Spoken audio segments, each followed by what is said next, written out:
Muhammad Ali had done the impossible, recapturing the heavyweight title from George Foreman. But he was not satisfied. There was one man who'd given him too much trouble, one man who could be pointed to as evidence that perhaps Ali was not the greatest of all time. That man was Smokin' Joe Frazier. The two had met twice previously. Their first encounter, the fight of the century, had already become ingrained in American psyche as one of the greatest matches in history. The insane action had been fueled in part by the intense personal dislike the two champions felt for each other. Ali had so enraged Joe that in his locker room before the fight, Frazier had prayed to God to help him kill Ali. When the fight first began, Ali had seemed capable of handling Frazier easily, proving himself the first opponent with the talent to read Frazier's erratic rhythm, the reflexes to spot small openings, and the speed to take advantage of them. But then, Frazier had begun to penetrate Ali's defenses, his erratic bobs and weaves getting past Ali's renowned rapid-fire lead hand. Frazier was soon thumping shots into his rival's body, doubling him over and enticing him to lower his guard.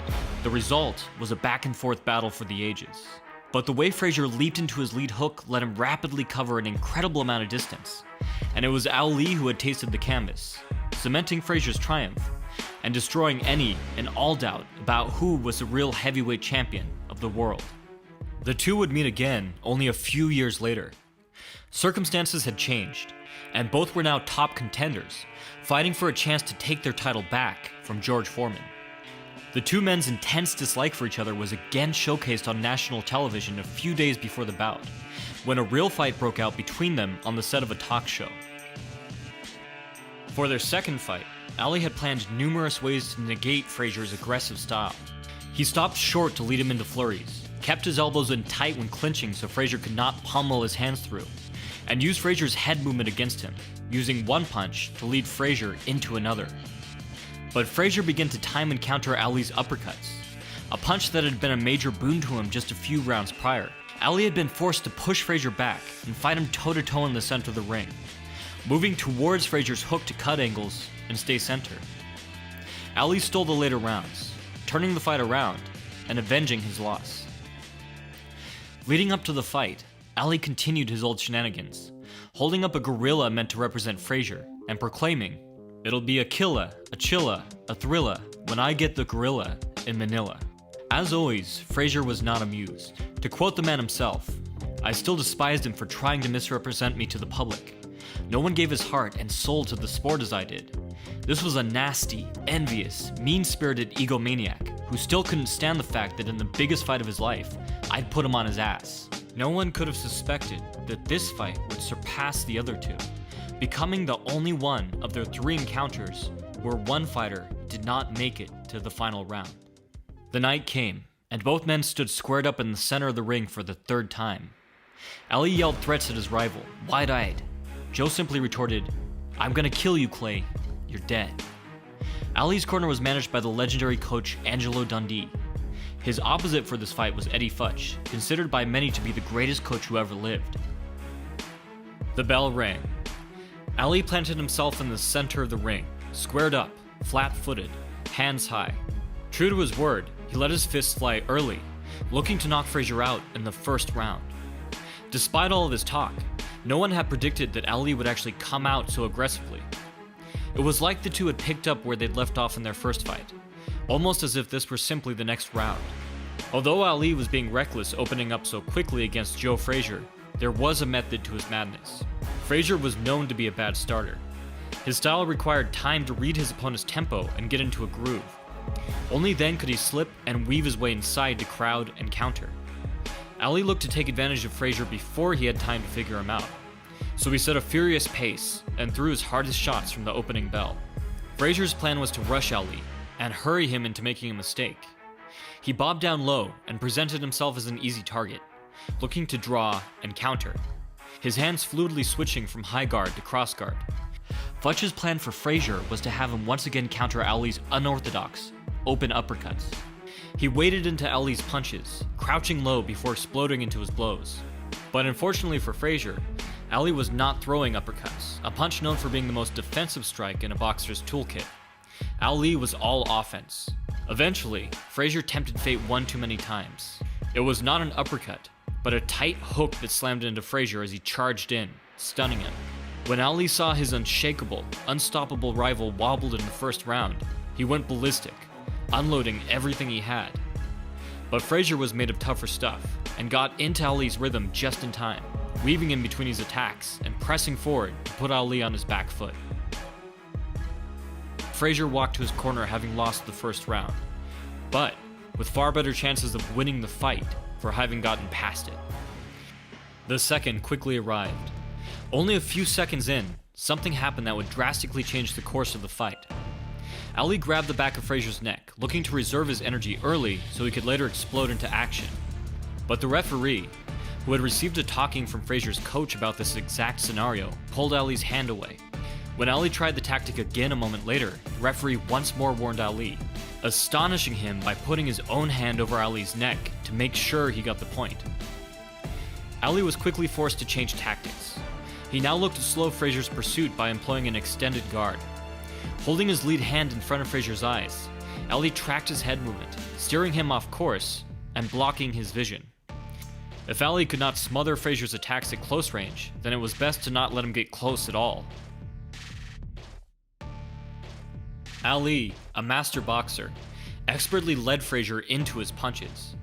He used slower, off-rhythm feints to entice Frazier into slipping into vulnerable positions, and then upped the cadence of his next punches to exploit the new opening. But despite that, Frazier only upped the pace. Undeterred, as always, Frazier managed to close the distance.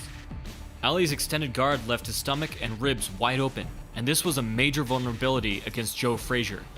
Unable to clinch when Frazier did get through his defenses, Ali was forced to simply cover up, taking the brunt of Frazier's lethal hooks on his guard, before pushing him back to the center of the ring.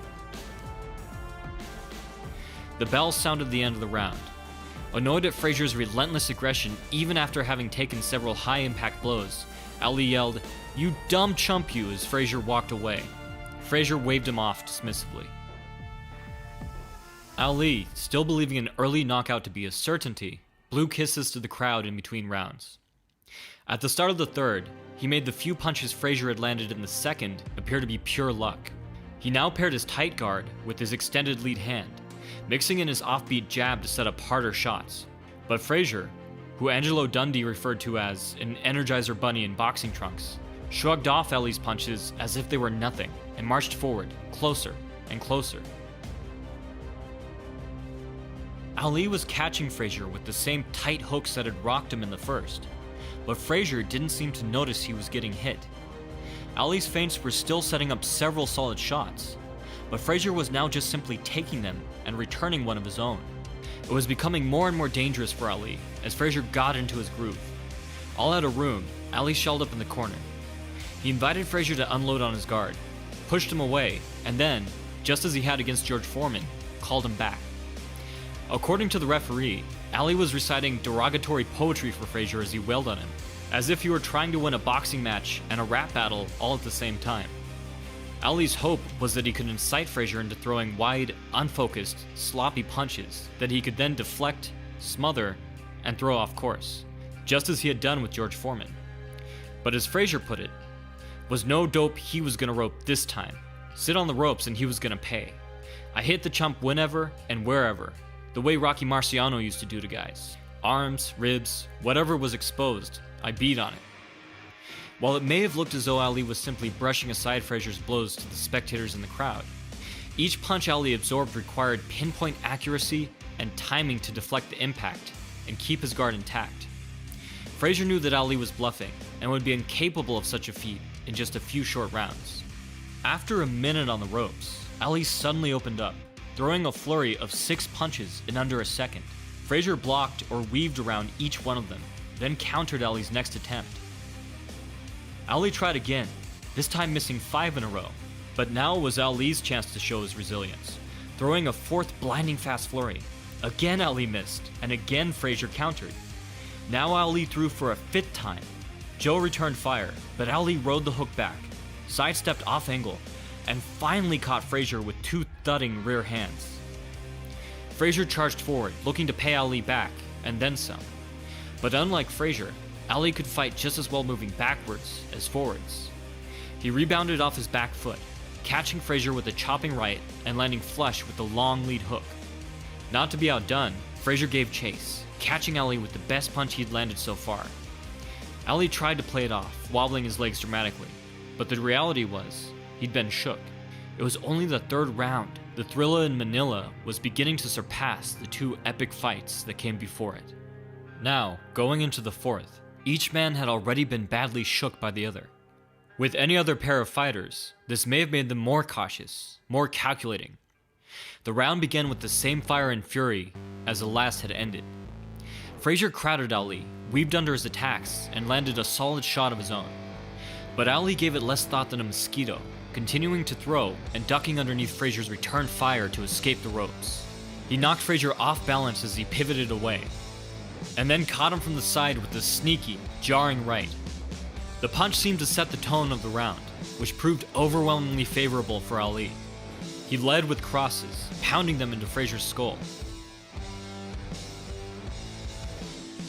He ducked outside of Frazier's hooks, and controlled distance with both hands, using one to lead Frazier's head into the other. But Frazier's coach was not concerned. He figured that Frazier's frenzied pace was rushing Ali, not allowing him time to set himself and get the full weight of his body into his punches. Only time would tell if he were right. Frazier, meanwhile, started to pick away at any opening he could find. He received a warning from the referee on a low blow, but continued to target Ali's hips, destroying his mobility. Frazier had done the same during their first encounter, and Ali had been in pain each time he took a step for a week afterwards. But despite Frazier's best attempts, the fourth had clearly belonged to Ali. The fifth would not be so kind to the champion. Within the first minute of the fifth, it became apparent that cracks had started to appear in Ali's defense. Frazier was becoming better and better at getting around Ali's long lead hand, which he referred to derisively as his feather duster. He discovered he could knock Ali's arm aside and come up underneath, exploiting his exposed ribs.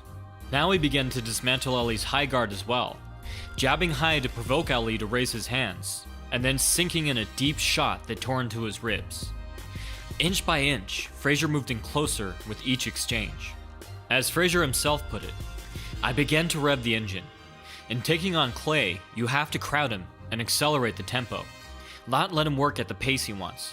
Hurry him, and he'll begin to huff and puff." It became a battle of survival. Now that's my kind of fight. Frazier soon had Ali pressed up against the ropes, his arms weary, his legs tired. He no longer had the strength to shell up and hold firm as he had done in the second. He tried to fight from a crossguard. His body turned away, shielding himself from the brunt of Frazier's attacks. The great irony, which Ali probably would not have appreciated at the time, was that years ago the legendary Archie Moore had tried to teach Ali how to use the crossguard, so that he didn't always have to rely on his speed and mobility. But Ali had retorted that he didn't need it, as he planned to retire young. There was no doubt that Frazier had started to smoke. He dodged almost every punch Ali threw, pushed him back into the corner when he tried to escape, and pummeled his hands through to break Ali's guard and set up short, jarring punches. Frazier at last had the chance to follow through on Fletch's strategy. He leapt out of his crouch to avoid Ali's uppercut, slamming a tremendous hook into the champion's jaw. All said and done, Ali was trapped against the ropes for nearly 2 minutes. If the fifth could be called challenging for Ali, the sixth was nothing but a complete disaster. Frazier was now timing the tight lead hooks that Ali had used to rock him in the first. A leaping gazelle punch whipped Ali's head back near the start of the round, and another connected not soon after.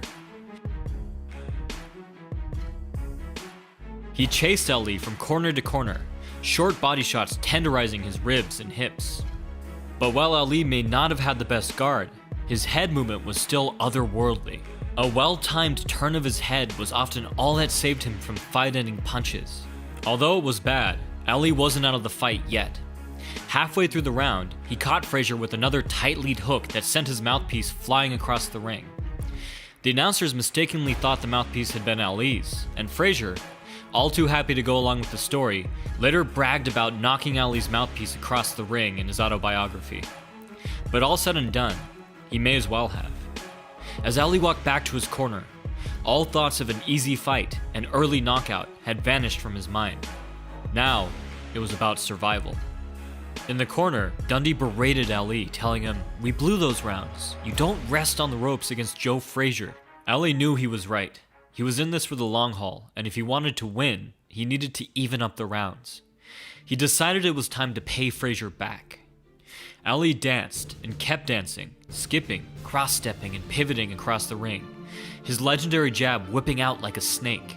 It pestered Frazier, targeting either eye, lashing out from 3 different directions, occasionally accompanied by a sort of rear hand jab, as Ali skewed his hips to work different angles.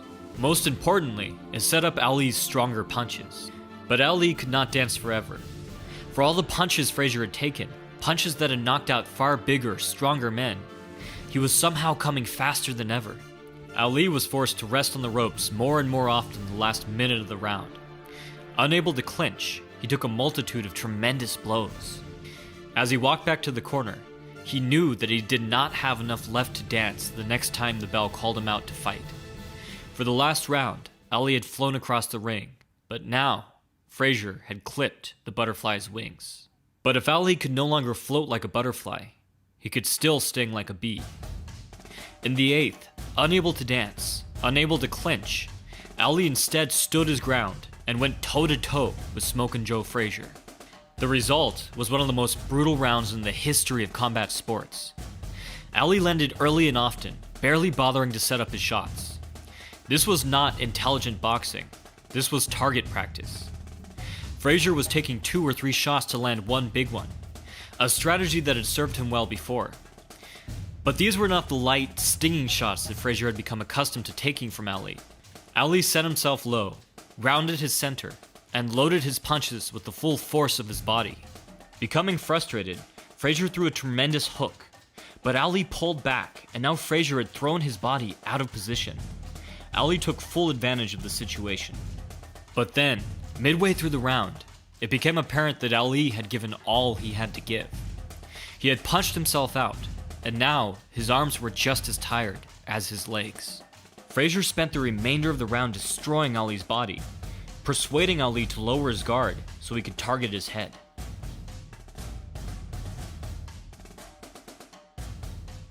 At one point, he pounded a thudding shovel hook into Ali's stomach, then knocked his hips back into the ring post, drawing gasps from the crowd.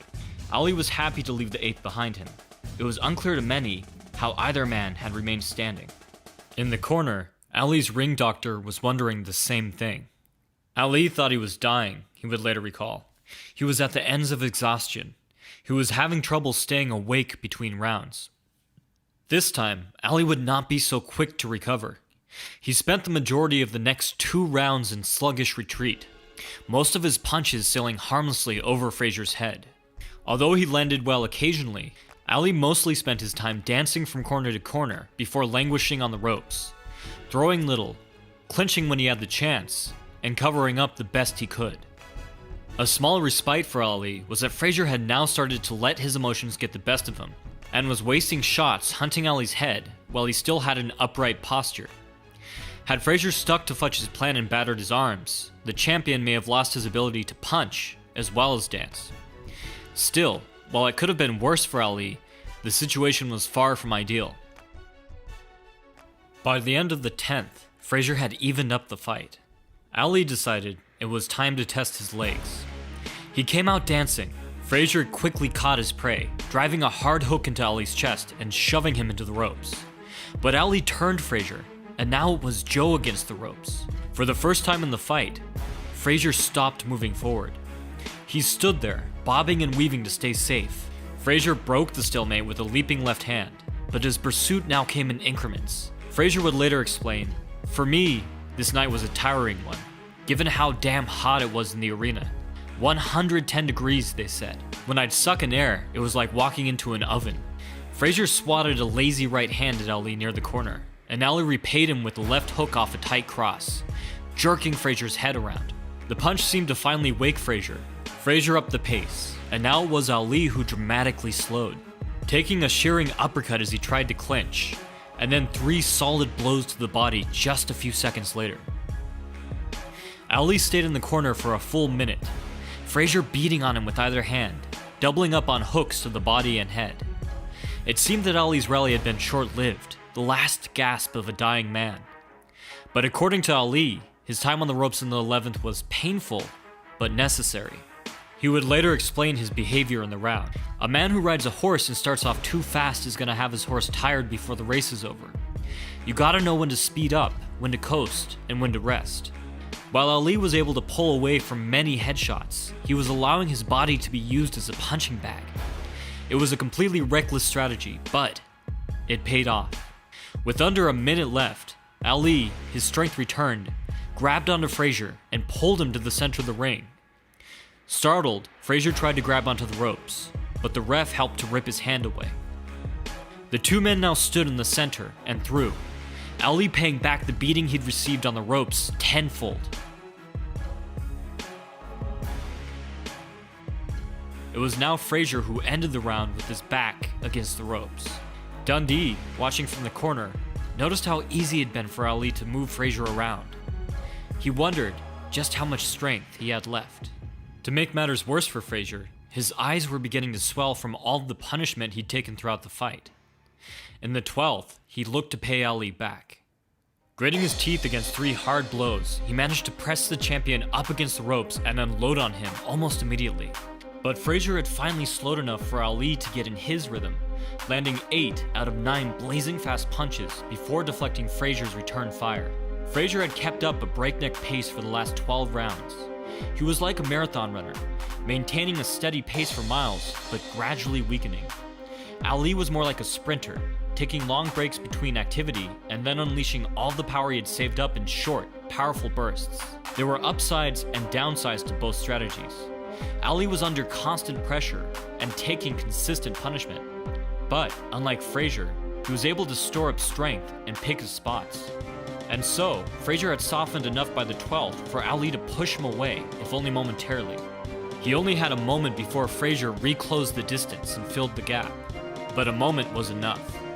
While Ali's long arms did not allow for much power at close range, his punches still tore into Frazier's face, exacerbating the swelling in his already damaged eyes. Ali danced away near the end of the round, trying to make Frazier believe that he was still fresh. But the truth was, while it was Frazier who had appeared to slow, it was Ali who was beyond exhaustion. In his corner, Frazier informed Futch that his eyes had gotten worse. He had spent the last half of the round fighting in a kind of haze, barely able to make out Ali's punches as they barreled towards his head. Thinking on his feet, Futch came up with a plan. In his own words, "So I told Frazier to stay back about 8 inches, and made him stand up a little straighter." Futch figured that from further back, Frazier would at least have time to see the punches coming. Across the ring, Ali's head drooped forward, the champion now tired in a way he had never experienced before. He felt as though any second, he may vomit or pass out. But Dundee had sensed an opportunity, and screamed at Ali, "Look at him! He ain't got no power left. Go get him." Ali had sensed it too. He dug deep, and came into the 13th, looking for a knockout. The two met in the middle of the ring, Ali pestering his rival's eyes with stinging jabs, and breaking his own rhythm to lead Frazier into hard crosses. Far from helping him, Frazier's new altered posture left him more open. Midway through the round, Ali slammed a thunderous rear hook into Frazier's jaw, once again sending his mouthpiece flying across the ring, this time out into the audience. Sensing the time had finally come, Ali threw everything he had left at Frazier, landing hard right after hard right, giving all he had to put down the man who had once knocked him to the canvas and denied him his victory in the biggest fight of his life. Never had Ali inflicted so much sustained damage to his rival, and Frazier nearly lost his legs from under him more than once. "I fought him best I could," Frazier would later relate. "I could barely see. I was fighting on instinct, bobbing and weaving. Clay was timing me." But Frazier refused to fall. To quote Ali, "For the 3rd time, Joe Frazier surprised me with his stamina, his relentlessness, and the gunpowder in his blows. I opened his lip and closed his eyes, but he still kept coming, forcing me onto the ropes, making me deliver power when I didn't even know if it was still there." Although he had nearly been knocked out twice in the round, Frazier was still able to throw bombs. Somehow still standing, still fighting. Frazier punctuated the round with a thunderous left hook at the bell. In Frazier's corner, Coach Eddie Futch had a difficult decision to make. Frazier could barely see and had taken a dangerous amount of damage. On the other hand, Frazier had still gotten tremendous punches through near the end of the round.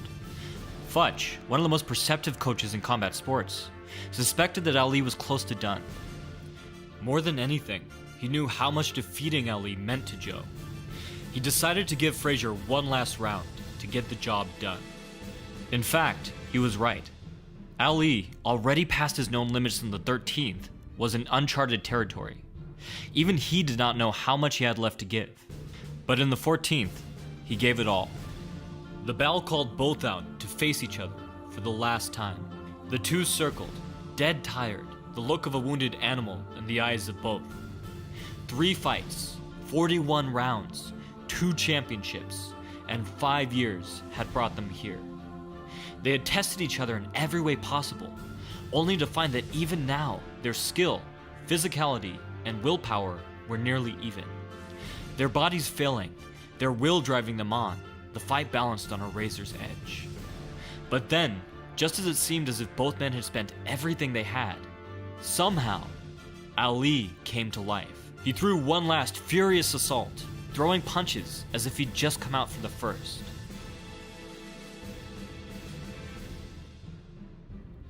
But Frazier endured, and he was still looking for that one shot. Frazier sunk low and hurled himself forward with the last of his strength. But this time, Ali pulled away. Frazier crashed into him, and now, both of them were far past spent. Frazier walked forward, his legs giving way, hands drooping below his waist. Ali stumbled in between punches, pausing and taking big, gasping breaths before firing off his hardest shots, over and over, a look of complete disbelief on his face. To quote Ali, when someone asked a marathon runner what goes through their mind in the last mile or two, he said that you ask yourself, why am I doing this? You get so tired. It takes so much out of you mentally. It makes you go a little insane. I was thinking that at the end. Why am I doing this? What am I doing in here against this beast of a man? It's so painful. I must be crazy. Frazier marched forward on sheer willpower, taking everything that Ali threw his way. And then, it was over. The round ended, and Smoke and Joe Frazier was still standing. Through all the rounds and all the fights, Ali had never once put him down. Barely able to see, the referee guided Frazier back to his corner. As Ali sat down, he had a terrifying realization. He was not sure how much longer he could go on. Of course, he didn't know about Futch's decision. All he knew was that Frazier had taken him to his absolute limit, to a place that he'd never been before, a place he would later call the closest thing to death. In Frazier's corner, Coach Eddie Futch, who'd been witness to fighters die in the ring before, had seen enough. "I'm going to stop it," Futch told Frazier. "You're taking too much punishment." Joe protested. "No, don't. I want him, boss." Blind, battered, beaten, Frazier was in no condition to fight. "It's all over, son," Futch told him. "No one will ever forget what you did here today." And so the greatest fight in boxing history came to a close. Ali could not believe it. He stood and raised his hands in victory. A moment later, he fell to the floor. To quote the man himself, "I was so relieved, so tired, and in so much pain that my knees buckled, and I stretched right out where I was, right there in the middle of the ring." He had taken 440 hard, solid punches from Joe Frazier.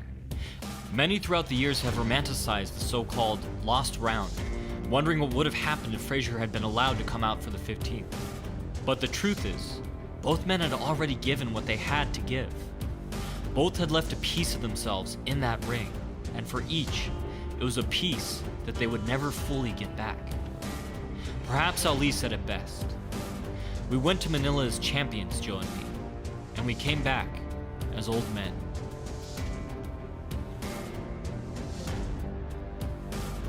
Thanks for watching. I've left a list of sources used for all 3 fights in the comments below, along with links to my books on footwork and power.